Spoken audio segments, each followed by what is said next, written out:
Olá, bem-vindos a mais uma explanação do Evangelho segundo o Espiritismo, do Centro Espírita Luz e Caridade no canal do YouTube.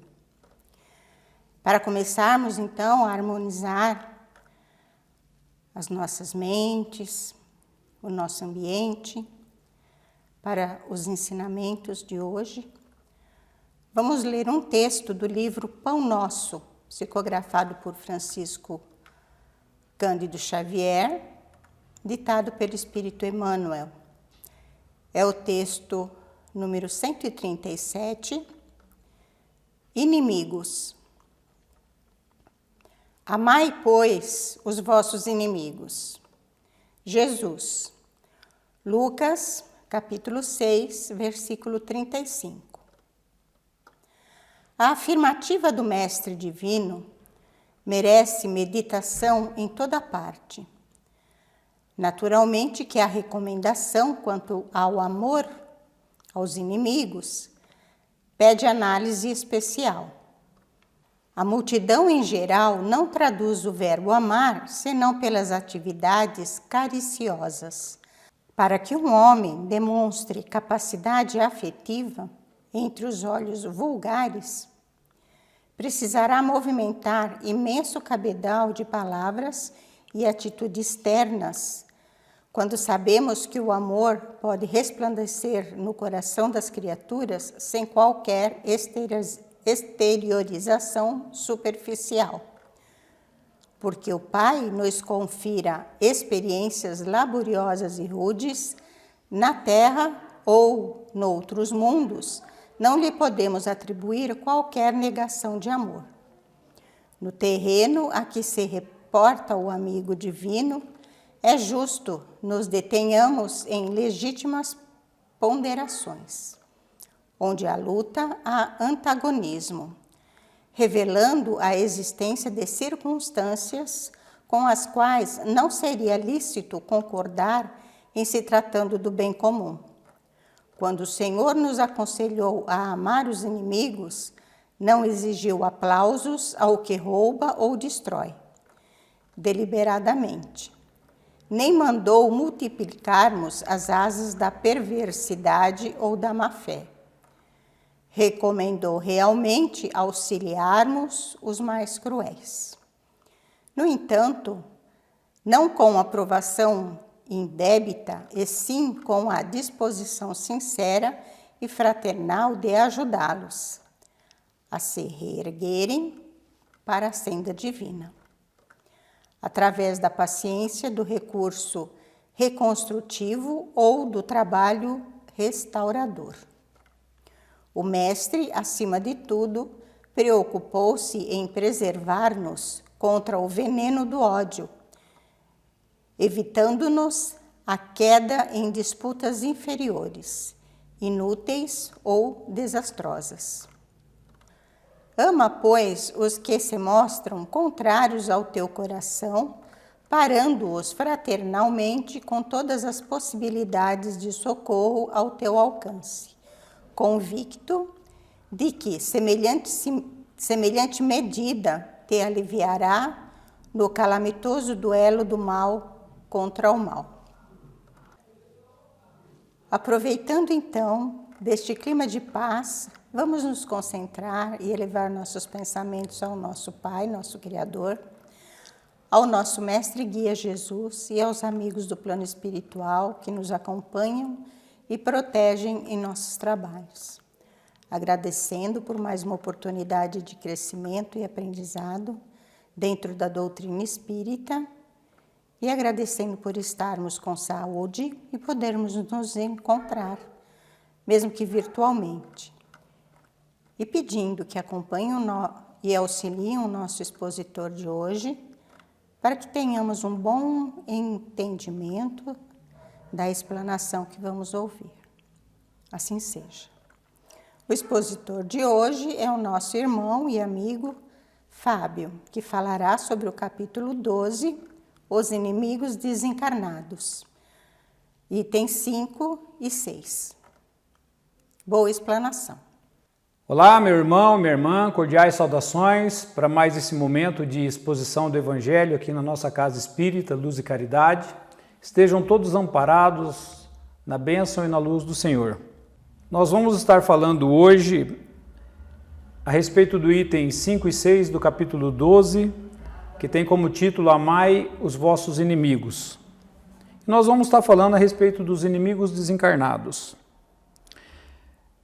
Nós gostaríamos de lembrar aqui que, em verdade, nós somos seres milenares, né? Nós temos uma existência muito mais longeva do que essa existência corporal que é a que vivemos atualmente. Porque, em essência, nós somos energia, nós somos espíritos. E nós fomos criados há muito tempo atrás. E viemos, ao longo do tempo, nos desenvolvendo através das sucessivas vidas que nós tivemos. Nós vemos os ciclos se repetirem. Nós nascemos, crescemos, reproduzimos, envelhecemos e morremos. E é bem curiosa essa prerrogativa.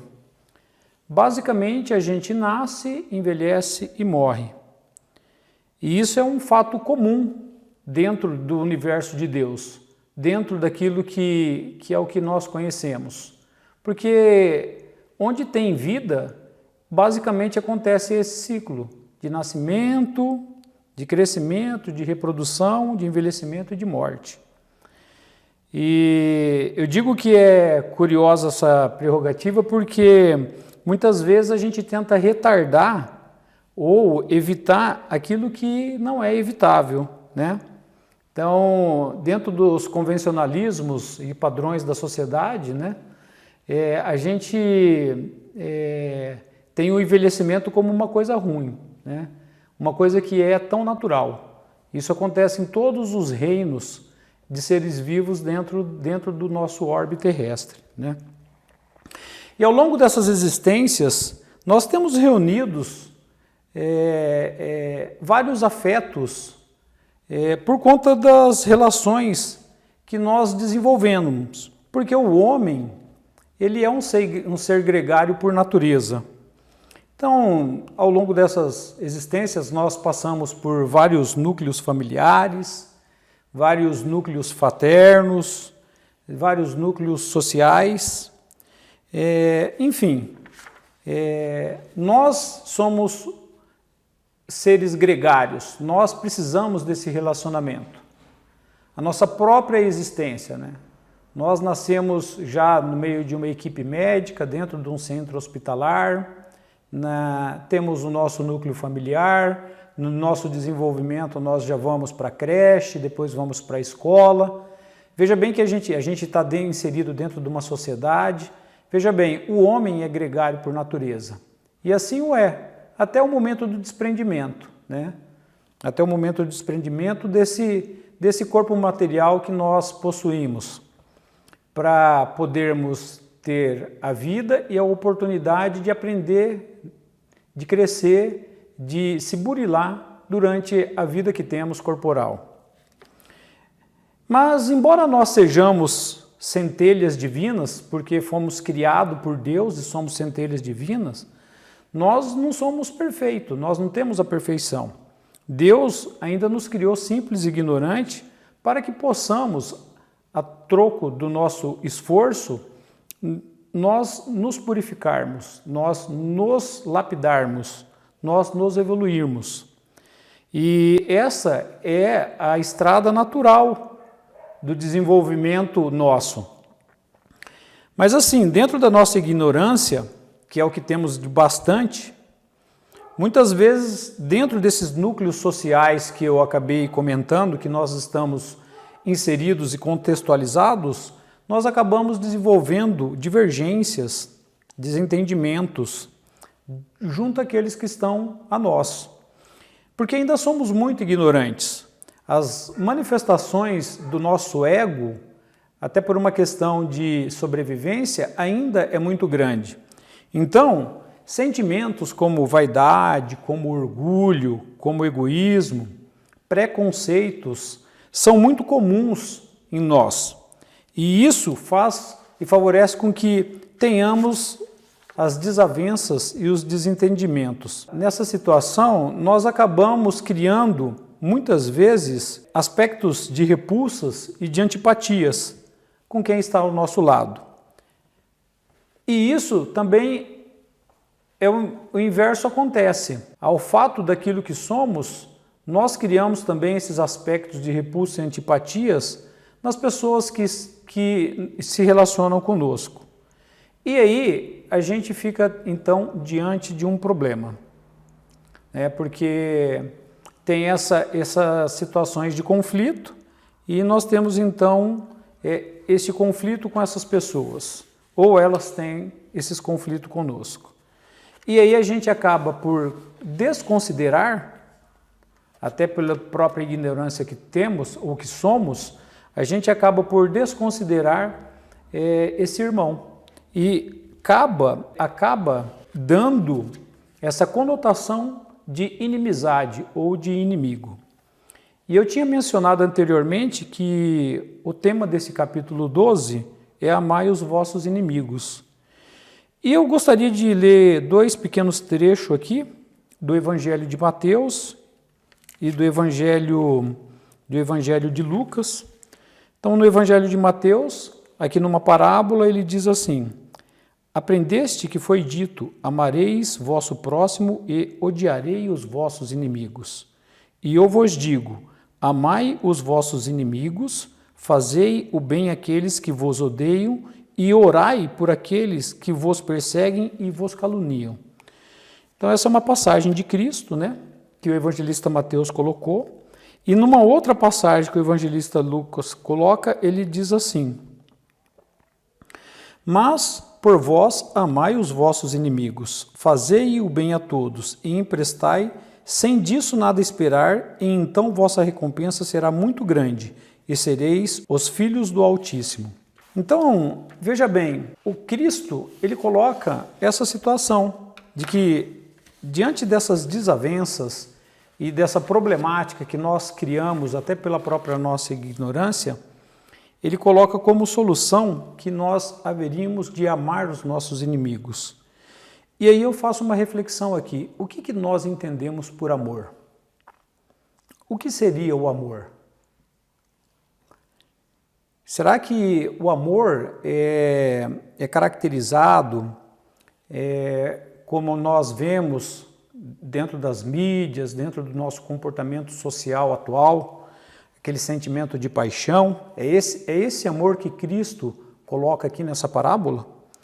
Dos atos cariciosos, da série de comportamento de corte, de comportamentos ternos, de palavras sedosas, da relação carnal entre dois indivíduos? É desse amor que Cristo está falando? Quando ele diz que nós devemos amar os nossos inimigos? Em realidade, Cristo ele fala de um sentimento muito mais amplo, ele fala de um sentimento muito maior, sem as pré-concepções e os preconceitos do homem, das adequações de época. Nós falamos de um sentimento sublime, um sentimento onde conseguimos enxergar todas as coisas de Deus, da providência divina, como nós mesmos, e principalmente o nosso próximo. Então nós estamos falando de um sentimento muito maior do que esse convencionalismo que a gente vive hoje na época, desse amor-paixão, desse amor carnal. Nós estamos falando de um sentimento maior que isso. E é importante que a esse sentimento maior que Jesus Cristo fala para que nós tenhamos com o nosso próximo. Um sentimento puro, um sentimento sem forma, um sentimento sem preconceitos ou métodos. Um verdadeiro sentimento de bem-querer ao nosso semelhante. É isso que Cristo está falando. E não necessariamente com palavras afetuosas ou com gestos ternos, mas muito maior que isso, verdadeiramente vindo do nosso interior. É desse amor que Jesus Cristo fala, e fala de uma postura fraterna, de amar o nosso inimigo e se reconciliar com ele. E isso é muito importante, porque quando ele diz para você amar, significa que você perdoa.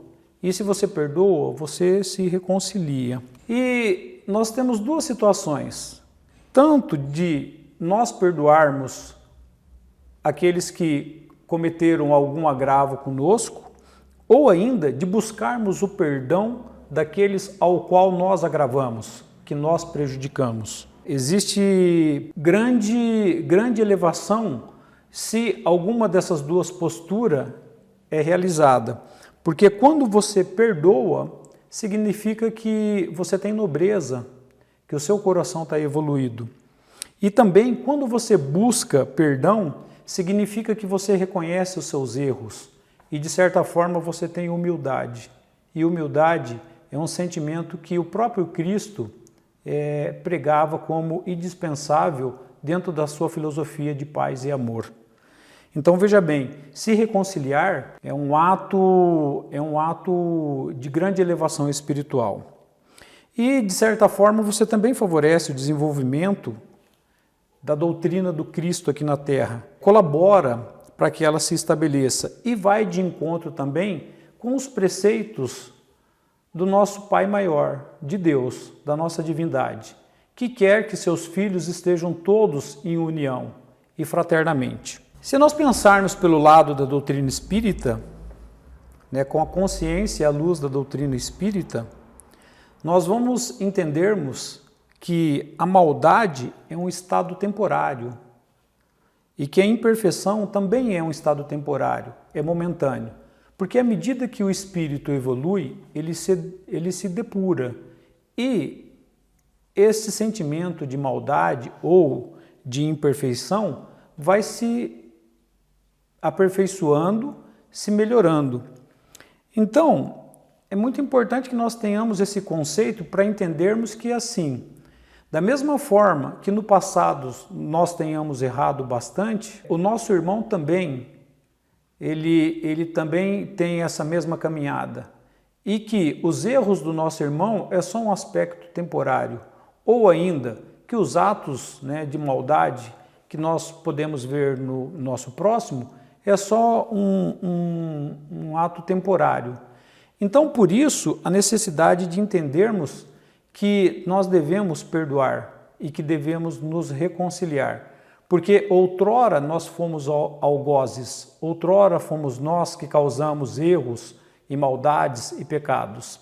E se hoje, de repente, cai a luz da consciência de que somos indivíduos numa caminhada eterna, em progressão, e que temos a possibilidade, ao invés de prejudicar, muito pelo contrário, auxiliar através do perdão, nós haveremos de perdoar e entender o nosso próximo.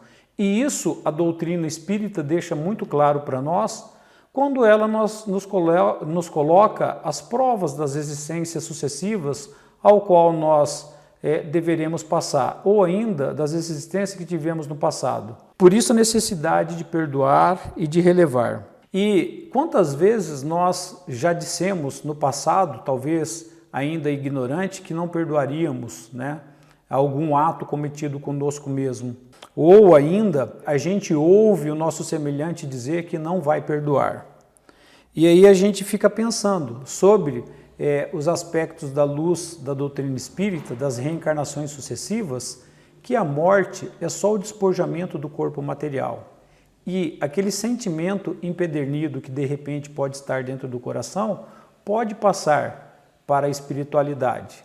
Então, com isso, eu estou tentando dizer que a gente pode levar esses sentimentos de rancor através de existências. E nós levamos isso para o plano espiritual. E aí, de repente, nós temos então aquelas situações de irmãos desencarnados com rancor no coração por fatos que, de repente, tenhamos feito outroras em reencarnações passadas, que ainda esses irmãos nos acompanham, querendo o resgate daquela injúria que ele sofreu. Então, por isso, é muito importante a gente ter essa consciência de quão bom é o perdão e de quão bom é se reconciliar, admitir os próprios erros e se reconciliar. Existe uma colocação que se apaga o ódio com sangue, ou seja, matando o meu inimigo, está resolvido o problema do ódio. E com a luz da doutrina espírita, né, com a luz da reencarnação, nós entendemos que isso não é verdadeiro, porque a morte é só um despojo do corpo material e aquele sentimento ele pode ser levado para a espiritualidade. Então, como é que a gente realmente apaga o ódio, o rancor? A gente apaga com o perdão. Por isso, muito forte essa colocação de Jesus Cristo: amai os vossos inimigos.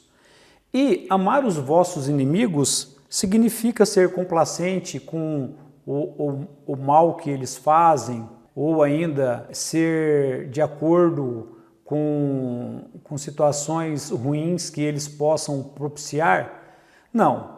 Significa você entender que esse irmão está num estado ainda cru de lapidação e que é dever você perdoar e relevar os maus que ele faça e por si também fazer uma reforma pessoal, fazer uma reforma íntima para, através do seu exemplo, inspirá-lo a um caminho adequado, um caminho correto. Nós, muitas vezes, podemos de um inimigo fazer um amigo. E como que nós, de um inimigo, fazemos um amigo?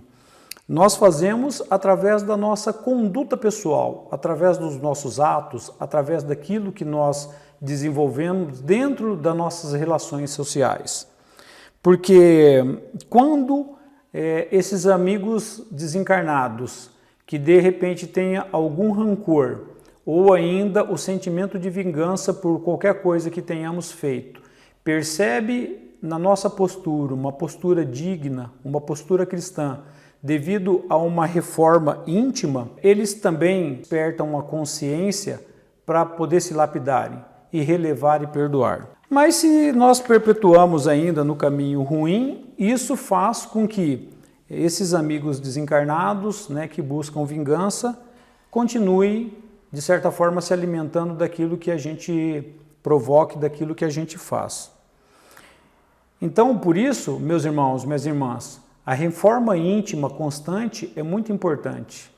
Aceitar as provas, né, com resignação e como ferramentas de melhoria pessoal é muito importante. Mesmo, de repente, esses relacionamentos que nós trazemos de reencarnações passadas.